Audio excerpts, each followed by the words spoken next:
এটা কথা জানেনে, কিছুমান ভুল আমাৰ নিজৰে হঠাতে হৈ যায়। যিজন মানুহে আমাৰ অভিমানৰ ভাষাই বুজি নাপায় তেওঁক আকৌ অভিযোগ দিবলৈ যাওঁ। যিজনে আমাৰ হেঁপাহ কি তাকেই বুজি নাপায় তেওঁক আমাৰ দুখ কষ্টৰ কথা বুজাবলৈ যাওঁ। যিজনে আমাৰ শব্দৰ অৰ্থই বুজি নাপায় তেওঁ আমাৰ মৌনতাৰ অৰ্থ বুজি পাব বুলি আমি কেনেকৈ ভাবিব পাৰোঁ।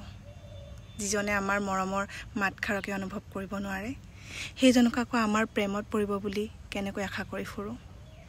যিয়ে আমাৰ উচুপনিয়ে শুনা নাপায় তেওঁ চকু চাই অন্তৰৰ দুখবোৰ দেখা পাব বুলি আমি ভাবি থাকোঁ। যিজন মানুহৰ বাবে আমাৰ উপস্থিতিৰ কোনো মূল্য নাই তেওঁ আমাৰ অনুপস্থিতি অনুভৱ কৰিব বুলি আমি কেনেকৈ ভাবি ল'ব পাৰোঁ।